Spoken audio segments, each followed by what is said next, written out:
Bueno, lo que ahora les voy a presentar aquí, pues es algo un poco, bueno, no un poco, es mucho más genérico. Lo que, lo que hicimos, hoy en día trabajo como científico de observación, de aplicaciones de observación de la Tierra en una compañía, en una empresa Assímila desde hace ya unos cuatro años. Pero tuve la oportunidad de trabajar en México, pues, por bastante tiempo, algunos 10 años con María Isabel Cruz, todos la conocen.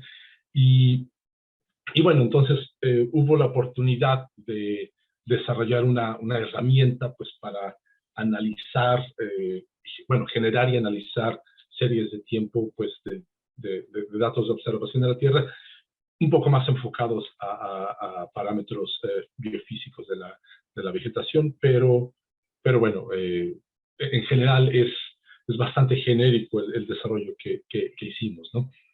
Eh, entonces, bueno, a ustedes no los tengo que convencer el por qué queremos estudiar y analizar series de tiempo, pero bueno, al final, un estudio de cualquier variable de medio ambiente a nivel local o a nivel global, pues en general requiere, pues, obtener información sobre el tiempo, pero no necesariamente. Hemos visto muchos casos en los que pues se hace un algoritmo de área quemada y entonces se requiere un post incendio, pero si quieres el, la, la, la, el análisis completo, pues lo ideal sería tener una serie de tiempo lo más larga posible que te diga la historia de qué ha pasado en los últimos 10, 15, 20 años. Entonces, este récord de datos que se necesitan para realmente caracterizar es muy importante, ¿no? Y lo importante es hacerlo de forma consistente. Hablaba Héctor de estas cuestiones de que ahora, hoy en día, tenemos acceso y disponibilidad a una gran cantidad de datos desde ópticos, SAR, pero lo importante es hacer un análisis consistente para diferentes tipos de aplicaciones, ¿no? ¿Cuál es el reto que tenemos aquí? Bueno, al haber esta cantidad tan grande de datos, pues bueno, primero el descubrir dónde están los datos.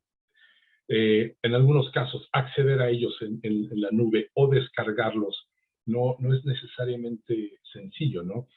En el caso en el que hay que descargar los datos, los formatos siempre han sido algo que puede complicar un poco las cosas, ¿no? Y algo muy importante, el preprocesamiento, porque una vez que descargamos un dato nivel 1A, 1B, 1C, 2, el que sea, pues siempre el remover datos no deseados es algo relevante, ¿no? Y no solo removerlos, pero caracterizar y decir estos datos tienen esta calidad, y conservar esa información de la calidad o de la incertidumbre es algo que debe ser muy importante, ¿no? Y una vez que tú eliminas los datos que no deseas, pues bueno, si quieres analizar una serie de tiempo consistente, hay que llenar esos datos, pero usando modelos físicos o empíricos. Eso requiere un análisis mucho más eh, complicado, y usando herramientas estadísticas es digamos, menos complicado, es un poco más sencillo, ¿no? Entonces nos dimos a la tarea de crear esta herramienta, Tools for Analyzing Time Series of Satellite Imagery, TATSI. Es una herramienta de código abierto. Ahí tienen acceso al GitHub con todo el código fuente y los pasos requeridos para instalarlo y usarlo, ¿no? Viendo que tenemos un paradigma, pues desde hace ya varios años, donde todo tiende hacia hacer cálculos en la nube y todo el acceso en la nube, eso es un poco híbrido, ¿no? Aún nosotros descargamos los datos del LPDAC, pero también hacemos uso del Google Earth Engine para descargar datos de forma más puntual, como para hacer casos de estudio. hubo por ahí una idea de, ¿y por qué no montamos todo en la nube tipo Google Earth Engine? Y todo el análisis se hace ahí. Y bueno, en realidad la respuesta es que esta herramienta Google Earth Engine, si bien es algo maravilloso, nada nos garantiza que esté ahí por mucho más tiempo, ¿no? De tal forma que entonces, siendo una herramienta comercial, aunque sea de libre acceso, no hay ninguna garantía respecto a cuánto tiempo se puede utilizar. Entonces, algo híbrido fue interesante, ¿no? Entonces, en esto nos dimos a la tarea de decir, bueno, podemos realizar todas estas tareas, podemos transformar diversos formatos de datos de observación de la Tierra y datos de análisis, datos de clima, usando pues esa librería que llevamos usando ya varios años, y después decodificar estas información de la calidad asociada a cada uno de estos set de datos, tanto de MODIS, VIRS, Sentinel-2, Landsat y estos set de datos de ERA5, datos climáticos. Todo lo transformamos a un formato que le llamamos, es un GeoTIFF optimizado para la nube, de tal forma que el acceso es muy eficiente. Y bueno, ahí hacemos, se llenan los huecos mediante diferentes técnicas de interpolación, después se realiza el suavizado y finalmente un análisis. Aquí les dejo el paper que se publicó hace literalmente una semana para que si alguien quiere pues ver detalles mucho más específicos, se publica en el Journal of Geoinformation. La arquitectura muy básica, pues son tres bloques en los cuales tenemos todo lo relacionado al data handling, y en el data handling pues tenemos un catálogo de todos los productos, los downloaders, cómo se descarga tanto de LPDAC, tanto de Google Earth Engine, y esto es generar la serie de tiempo, pues requiere de codificar los valores de calidad, hacer un stacking, convertir en diferentes formatos, y pues bueno, aquí están los GeoTIFFs optimizados, y después módulos específicos para realizar análisis de la calidad. El usuario puede seleccionar pues diferentes valores en las banderas de calidad, ver el impacto de esta selección y al final realizar una interpolación, realizar un suavizado en el cual si tú eliminas, eres muy estricto con tus valores de calidad, eliminas mucho y eso podría requerir un suavizado también que se puede parametrizar y al final realizar un análisis donde se puede crear climatologías, anomalías, tendencias y descomponer la serie de tiempo en diferentes elementos. Y las interfaces, pues bueno, hay desde manejos de raster, de shapefile, de la serie de tiempo completa, e intentamos producir interfaces que fueran lo más adecuadas para diferentes grupos de usuarios. Habrá personas que quieran una interfase gráfica donde tú des clic, selecciones y hagas todo. Habrá personas que quisieran un Jupyter Notebook donde aún se conserva un cierto nivel de interactividad, pero no es totalmente interactivo y se puede programar algo. O para la gente que habla Python y le gusta la programación, pues bueno, hacer este scripting y línea de comandos. De tal forma que tanto los Jupyter Notebooks y la línea de comandos se pueden ejecutar en cómputo de alto rendimiento y hacer un batch processing para manipular pues muchos datos, ¿no?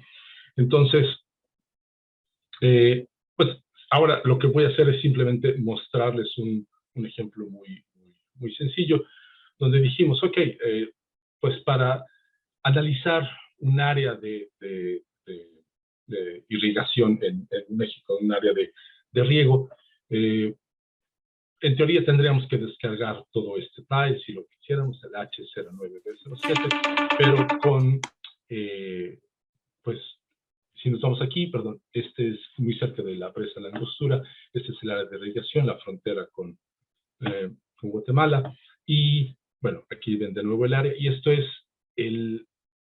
un píxel simulado de MODIS de 1 kilómetro para el análisis específico que les voy a mostrar. Entonces, pues bueno, lo primero es, vamos a descargar los datos. De nuevo, hay una interfase gráfica donde se selecciona el type, seleccionas el producto, el rango de datos que quieres, donde quieres los datos, enter y listo, ¿no? Y puedes usar un cierto número de threads, de hilos para descargar productos de forma simultánea, que no sea solamente un archivo a la vez. Si lo quisieras hacer desde un Jupyter Notebook, pues bueno, pasas los parámetros, ejecutas una función y tienes los archivos. Entonces, descargamos datos del Enhanced Vegetation Index, del EVI, que contiene todas estas variables y la información de calidad asociada. Y lo primero es, pues bueno, lo primero y más importante, de hecho, es hacer una evaluación de la calidad de los datos. Entonces, uno va a la documentación y checa que, pues bueno, esta información, esta capa de calidad está codificada en este formato y no voy a ahondar en ello. Una de las ventajas que tiene Tatsi en este desarrollo es que para cada producto tenemos toda la información de calidad asociada y lo único que como usuario ustedes tendrán que hacer es seleccionar el valor adecuado asociado a cada parámetro de calidad. De tal forma que entonces cuando ustedes hagan este análisis de calidad, pues no tienen que hacer ningún tipo de codificación. Eso ya está dado, ¿no? Antes de eso, bueno, simplemente se genera este stack de datos para toda la selección que ustedes hayan usado. Y aquí viene el análisis de calidad. Puede ser algo tan sencillo como decir, ok, vamos a elegir de nuevo el parámetro de calidad, el valor asociado. Ustedes dan clic, seleccionan qué parámetros de calidad y ven el impacto en estos términos. En este plot, lo que ustedes están viendo es el porcentaje de datos disponibles después de hacer su análisis de calidad. Entonces, en estas áreas más que tienden a amarillo, hay hasta, no sé, digamos, entre un 90 a casi 100% de datos aquí mucho más oscuros. Si vemos aquí en Nicaragua, pues hay una ausencia de datos muy grandes. Con esta selección de las banderas de calidad, aquí lo pueden ver. Esa es una métrica en términos del impacto que tuvo la calidad, su selección de esos parámetros de calidad en su serie de tiempo. En este lado lo que pueden ver es la longitud del hueco máximo, porque si lo que ustedes quieren es capturar la estacionalidad, por ejemplo, y su hueco es de, no sé, 8 meses, pues bueno, eso es imposible. Entonces, en este caso, tiene que ver con el número de observaciones. Entonces, estamos viendo que aquí es muy estricto. Estos son los histogramas de estas dos parámetros, ¿no? Entonces, aquí, pues bueno, siempre esto tiene que, es como un balance, ¿no? ¿Qué tan estricto puedo ser? Pero me quiero quedar con los datos más adecuados, pero si relajo un poco la calidad, por ahí puede tener algo que es un dato anómalo, ¿no? Entonces aquí este es un ejemplo donde para una bandera de calidad específica, para el Pixel Reliability, dijimos, ok, vamos a usar Good Data Used with Confidence. Y vemos que, bueno, de nuevo, en el porcentaje de datos disponibles aquí en Nicaragua falta mucho, aquí en la península de Yucatán, Guatemala también, y la longitud del hueco máximo en algunos casos, si ven por aquí, es de más de 20 y tantas observaciones. Estamos siendo muy restrictivos. Si somos más permisivos y decimos, ok, vamos a usar también datos que tengan marginal data useful but look at other QA information. Vemos que tenemos muchos más datos, todo tiende en términos de porcentaje, muchos más, y la longitud del hueco máximo disminuye marginalmente, hablamos entre 0 y 5 observaciones. Entonces, pues bueno, esto es de nuevo ahí un balance, y esto depende de su aplicación, del set de datos que ustedes estén usando, ¿no? Una vez que ustedes ya hayan definido eso, entonces pueden interpolar usando diferentes técnicas de interpolación, de acuerdo, de nuevo, a la aplicación, al producto. Y al final, lo que también Tatsi les permite hacer, pues es realizar un suavizado. Y este suavizado tiene también un parámetro estadístico para remover outliers que aún pudieran haber quedado debido pues, a la selección de calidad que ustedes hicieron. Y aquí simplemente tenemos este factor de suavizado que, si ven, si en este caso es 0.5, es mucho más cerca de las observaciones. Si lo llevamos a 1.5, pues suaviza mucho más. Entonces, insisto de nuevo, dependiendo de la aplicación, si lo que ustedes quieren capturar es valores extremos, a lo mejor este suavizado tendrá que ser, aquí, vean por ejemplo, aquí está eliminando outliers, pero está mucho más cerca de la observación, y aquí pues está tal vez suavizado de más, en este caso el índice de vegetación. Pero aquí está la herramienta pues, que les permite hacer eso, ¿no? Y finalmente vamos a esta gráfica que tiene un poco demasiada información, pero básicamente esto es el módulo de análisis, ¿no?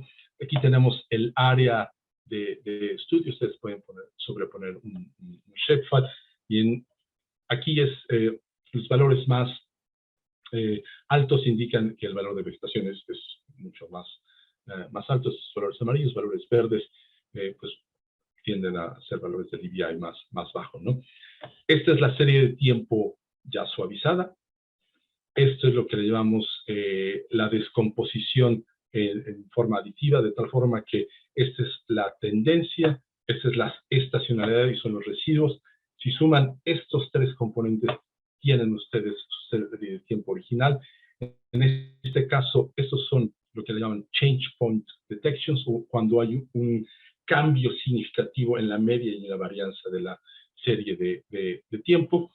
Esta es la climatología. Para cada una de las observaciones, dado que este es el IDIA cada 16 días, se calcula todos estos estadísticos en el Blogspot, y es como si tuvieran para todo el día 1 de enero, se calcula estadísticas sobre todos los 1 de enero, después todos los 17 de enero, y esta es mi climatología con las estadísticas. Si doy clic en este punto, los puntos rojos me dicen para el año particular de estudio, 2016, qué tan cerca o lejos de mi climatología está este píxel. Y ahí lo podemos hacer, por ejemplo, en este caso es vegetación natural, donde vemos solamente es un único pico en la climatología de los datos. Si vamos al área de riego, al interior, lo que estamos viendo es que aquí claramente en 2016, pues bueno, hay dos picos, ¿no? Quiere decir que en esa área de riego, pues bueno, lo que sea que estén cultivando, pues tiene este tipo de comportamiento bimodal. Pero si se fijan en la serie de tiempo completa, hay cambios muy específicos que aquí el Change Point Detection me está diciendo que la media y la varianza cambiaron de forma significativa en estos bloques de tiempo, y vemos que sí, o sea, aquí el comportamiento era muy diferente a estos años o este grupo de años, ¿no?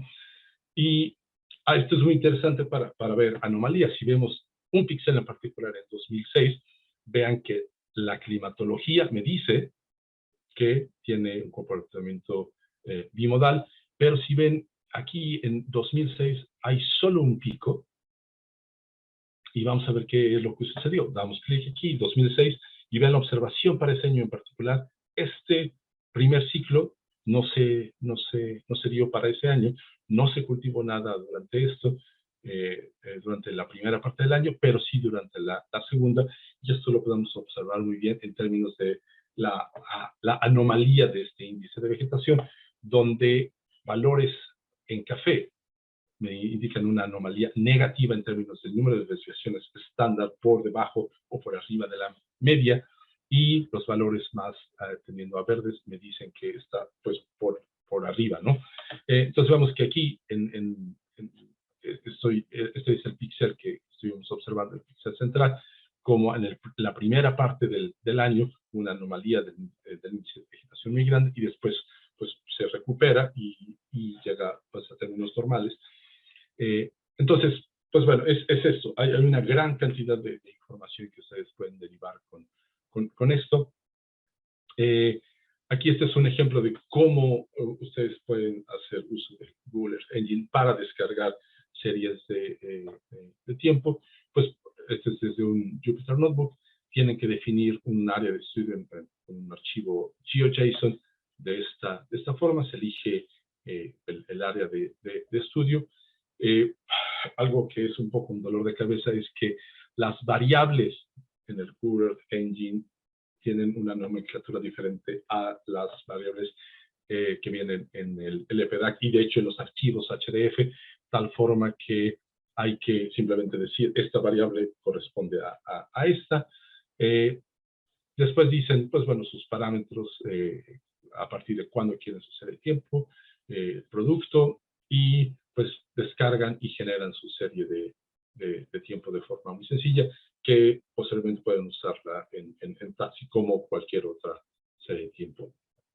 Esto es un ejemplo de una descarga que se hizo y una generación de una animación en formato MP4 que se hizo para datos de Sentinel-2 de un área natural protegida, la primavera cerca de Guadalajara. Esa es solamente la banda 8A, el infrarrojo cercano. Y esta es otra de las herramientas, perdón, los productos que puedes generar con Taxi, animaciones con una banda específica o una combinación de bandas específicas. Una cosa más, y estoy por acabar, es que les mencioné esta cuestión del manejo de datos climáticos de ERA 5. Entonces, si después quieren darle un vistazo aquí al GitHub también, simplemente es para, en este caso, permite el uso de usar datos de temperatura, datos de precipitación y de viento, y calcular también este tipo de anomalías usando datos climáticos desde 1979, bueno, aquí ya era hasta 2019, pero es de hecho hasta 2020 hoy en día. Entonces, lo que podemos hacer es, pues, básicamente crear series de tiempo, y algo muy importante, de nuevo, insisto, es usar la información de calidad, ¿no? Podemos hacer el llenado y el suavizado de forma muy, muy eficiente y generar estas máscaras para saber que estos datos que se interpolaron, se suavizaron, pues tenemos que ver, siempre mantener un ojo ahí, porque cualquier tipo de análisis podemos decir, bueno, esta anomalía grande viene de un dato interpolado o suavizado, ¿no? O ¿qué pasó? Héctor habla de la validación y eso siempre es muy importante. Cualquier tipo de conocimiento que se genere se tiene que validar, ya sea con observaciones in situ, que es lo ideal, o productos, al menos que esta comparación se haga contra productos ya validados, ¿no? En este caso, pues bueno, ofrecemos una serie de interfaces diversas que van desde el Jupyter Notebook, cómputo de alto rendimiento, interfaces gráficas. Todo está desarrollado en Python, pero algunas funcionalidades como el Change Point está desarrollado en R, pero hay una interfase para poder usar ambas, ¿no? Corre de forma nativa en Linux, pero lo hemos probado en el Windows Subsystem Linux, que básicamente instalas Ubuntu como si fuera una aplicación. Lo hemos probado en una máquina virtual y estoy desarrollando una imagen Docker para que sea aún más sencillo de distribuir. Aquí les dejo de nuevo los dos links. Y bueno, este trabajo fue financiado por CONACYT en términos de este programa. Eso es algo importante de mencionar. Y pues bueno, eso sería todo